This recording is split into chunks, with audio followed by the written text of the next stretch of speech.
sebuah masalah, namun apapun masalahnya minumnya teh botol sosro gitu ya. Selalu yang selanjutnya semoi solution. Biar apa? Iya betul, biar inspirasi gitu kan ya. Tentu kalau kita menyelesaikan soal ini dengan dibaca dari atas satu persatu ini sangat menyita waktu kawan-kawan, dan ini menyita hampir 1 menit lebih gitu kawan-kawan ya. Contoh kayak gini misalkan ya, kalau kita baca cara pengerjaan manualnya kayak gini nih, camalnya kita kerjakan dengan camal dulu, camal cara manual gitu, atau cabi cara bingung gitu ya. Nomor 1 nih, suatu penilaian butir soal tes tertulis setelah soal tersebut diujikan kepada peserta didik mencakup pengukuran kesulitan butir soal dan diskriminasi soal yang termasuk validitas soal dan variabilitasnya yang selanjutnya disebut analisis butir soal. Oh ternyata jadi soal ini adalah soal pemanis gitu ya, definisi dari analisis butir soal gitu kan ternyata ya. Jadi bahwa analisis butir soal itu merupakan suatu penalahan butir soal tes tertulis setelah soal tersebut diujikan kepada peserta didik gitu. Kalau sudah kita ujikan, maka kita bisa melakukan analisis butir soal. Dari mana? Dari hasil belajar dari mereka, gitu kan, tuntasan belajar mereka, kemudian kita analisis hasilnya gitu. Kalau setelah isiannya nomor mana saja yang jarang dijawab, susah dijawab oleh peserta didik, nah mari itu hasil dari analisis butir soal berarti gitu kan ya. Berikut merupakan penilaian butir soal bentuk uraian. Nah, nomor 1 disediakan pernyataan seperti ini. Soal sesuai dengan indikator. 2. Materi yang ditanyakan sesuai dengan kompetensi. 3. Isi materi yang ditanyakan sesuai dengan jenjang jenis sekolah atau tingkat kelas. 4. Batasan pertanyaan dan jawaban yang diharapkan sudah sesuai. 5. Rumusan kalimat soal komunikatif. Pertanyaannya adalah yang merupakan indikator penilaian butir soal dari aspek materi adalah bla bla bla. Ternyata kawan-kawan ya, pertanyaan yang sesungguhnya itu yang ini. Gitu kan ya.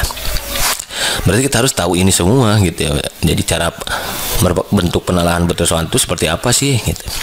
1. Soal sesuai dengan indikator. Iya dong, karena ketika kita membuat soal ya harus sesuai dengan indikator, harus nyambung. Kalau kita membuat soal nggak nyambung dengan indikator, berarti dia akan sembuh makan sukro, nggak nyambung bro gitu ya. Oke, dia akan sembuh makan comro gitu ya, nggak nyambung bro. Yang kedua, materi yang ditanyakan sesuai dengan kompetensi. Iya, jadi soalnya yang ditanyakannya yang berikan sesuai dengan KD-nya. Kalau kita sedang menguji KD 3.1, maka pertanyaannya ya harus sesuai dengan KD ini, kompetensi 3.1 gitu. Jangan ditanyakan 3.2, itu sama, jangan semua makan pete, gak nyambung gini. Berarti isi materi yang ditanyakan sesuai dengan jenjang jenis sekolah atau tingkat kelas. Iya, jangan pertanyaan kelas 10 diberikan ke kelas 11, jangan pertanyaan kelas 11 diberikan ke kelas 10 gitu ya, kasihan itu. Apalagi kalau kayak gitu ya, pertanyaan kelas 12 dikasih ke kelas 10, wah itu sangat jelas tidak nyambung juga kawan-kawan ya. Nah, itu juga betul ya, harus sesuai dengan jenjang sekolah dan tingkat kelas jenis sekolah ya. Jangan pertanyaan SMP kita berikan kepada SMA gitu, atau pertanyaan SMA kita berikan kepada SMP, kasihan ya gitu ya. Yang keempat, batasan pertanyaan dan jawaban yang diharapkan sudah sesuai ya, betul. Yang kelima, rumusan kalimat soal komunikatif. Ya berarti ini gitu kan ya. Kalau ini dari kalimat ini kan gini. Penilaian butir soal itu bisa dilihat dari beberapa aspek ya. Penilaian butir soal itu, 1, penilaian butir soal, maka singkat jadi BS ya.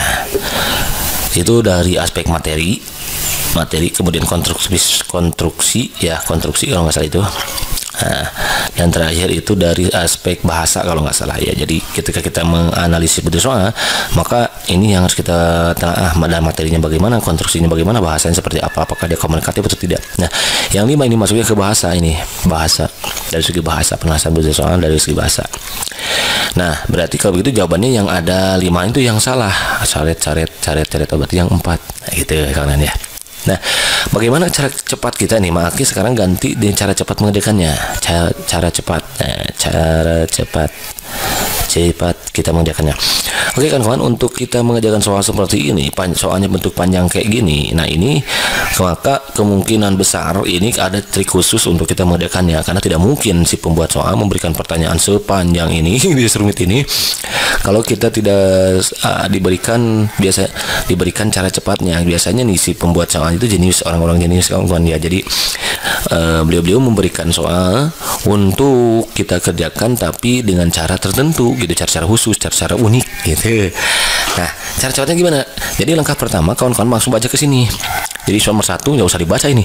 Yang merupakan indikator penilaian butir soal dari aspek materi adalah Oh, ternyata yang ditanyakan adalah indikator penilaian butir soal adalah materi. Ini nggak usah kan, ini nggak nyambung kawan, bukan nggak nyambung ya, ini pemanis kawan ya. Ini pelengkap gitu. Kalau dalam ban motor itu sebagai penting gitu ya, dipakai nggak apa-apa, nggak dipakai apa-apa gitu ya, karena ditilang gitu kalau ketahuan ya, gitu kan maksudnya ya. Jadi pelengkap aja, pemanis gitulah.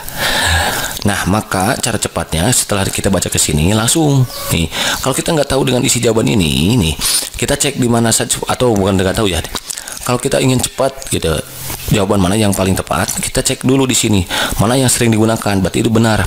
Kayak ini nih, 1, 2, 3 itu kan semua digunakan. Oh, berarti ini benar. Nah, ini benar. Nah, coba cek yang ini 2, 3, 4, 5. Nah, 2, 3, 4, 5 dari 2. Ternyata nggak pakai 1, 2. Coba cek nomor 1 soal sesuai dengan indikator. Oh, ternyata harusnya masuk kan, tapi di sini dari 2 materi yang ditanyakan sesuai dengan kompetensi. 2, 3, 4 ini juga masuk, 2 masuk, 3, 4 masuk ya. Yang nggak ada, yang jarang itu 5 dan 4. Kita cek nomor 5 dan 4. 4 batasan pertanyaan dan jawaban yang diharapkan sudah sesuai. Nah, berarti sudah benar. 4 benar, berarti 4 benar. Coba cek yang nomor 5, rumusan kalimat soal komunikatif. Oh, ternyata ini kan dari segi bahasa, bukan materi. Berarti ini yang bukan. Yang ditanyakan kan yang merupakan indikatornya. Karena ada 5 itu bukan, berarti yang ada 5-nya itu jelas yang salah.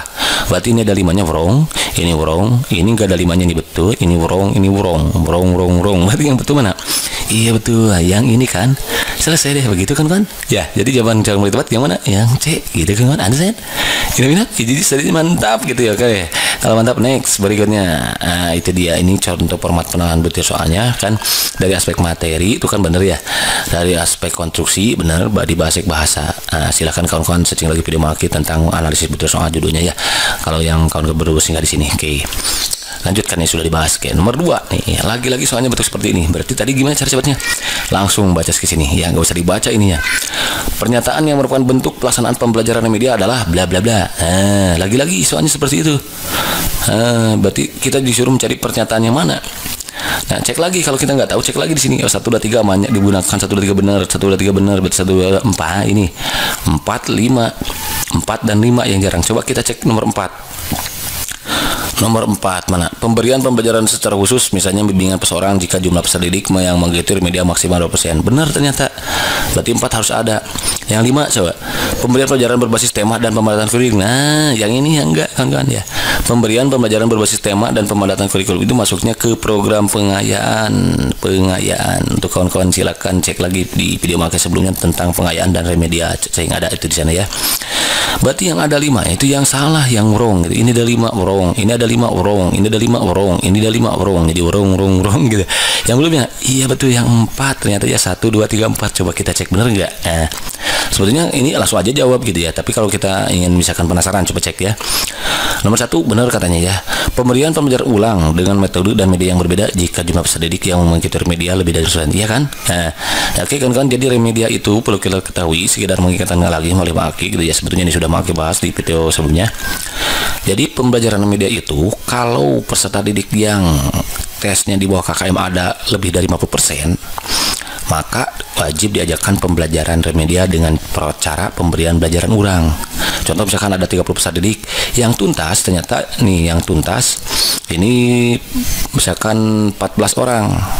Yang tidak tuntas, tidak tuntas itu ada 16 orang, berarti kan ini kan lebih dari 50%.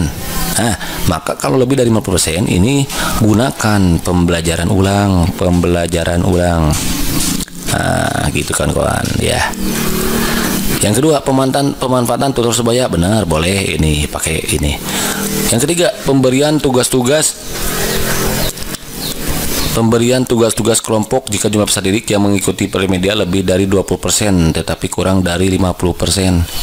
Benar ini. Jadi kalau kurang lebih dari 20% tapi kurang 50%, lebih dari 20% dari 30 berapa? Iya betul, 6 kan ya. 6 sampai kurang dari 50%, 50% 14, 15 kan tadi, berarti 10 misalkan ya. Maka ini menggunakan pemberian tugas kelompok. Ini proses pemberian remedianya dengan cara tugas kelompok. Nah, pokoknya silakan kawan-kawan searching lagi video Maki tentang pengayaan dan remedia di video Maki sebelumnya gitu ya, sudah Maki bahas tuntas gitu. Oke. Berikutnya yang nomor 4, bimbingan mana ya? Oke, ini dia aja. Pemberian bimbingan secara khusus, misalnya bimbingan perseorangan jika jumlah peserta didik yang mengikuti remedial maksimal 20%. Oh, kalau dari 30 orang itu yang mengikuti remedial itu 6 orang saja, nggak lebih dari itu, atau 5 orang atau 4 orang, maka remedialnya ini kita kasih bimbingan secara khusus, misalnya bimbingan perseorangan gitu kan ya. Jadi bimbingan secara khusus ya. Nah, ternyata yang bukan itu yang mana? Iya betul, yang 5. Berarti kalau begitu jawaban yang paling tepat itu yang yang ada 5 itu yang wrong gitu ya. Yang tepat ada yang B. Begitu kan kawan? Understand? Ya minat. Ini mantap. Kalau mantap, next soal number 3. Ya oke. Sama lagi kawan kan ya. Jadi cara cepatnya gimana? Iya langsung baca ke sini gitu kan ya. Ini nggak usah dibaca. Coba cek. Pernyataan yang merupakan bentuk pelaksanaan pembelajaran pengayaan ditunjukkan dengan nomor mana nih pengayaan. Nah ini kalau kita nggak tahu ini jawabannya gimana, yang mana ini, oke langsung aja ke sini 1 2 3 atau supaya cepat lah kita cara menjawabnya ya 1 2 3 benar, 1 2 3 benar, 1 2 3 ada. Nah ternyata 1 2 3 yang satu ini ada, berarti 1 itu benar kan, yang nggak ada 1 itu kemungkinan ini ya. Yang membedakan lagi-lagi 4 dan 5 nih, coba cek ya 4 dan 5. Pembelajaran berbasis tema. Pembelajaran berbasis tema bener ya, pengayaan gitu ya.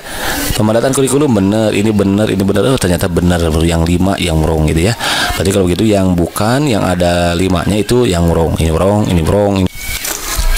Jadi kalau gitu gaun itu yang B begitu kan Ansen. Ya minap. Jadi sudah mantap gitu ya. Oke kawan-kawan, perlu kita ketahui tambahan lagi dari Maki mengingatkan kembali sebetulnya tentang pelaksanaan pembelajaran media sudah Maki bahas gitu ya.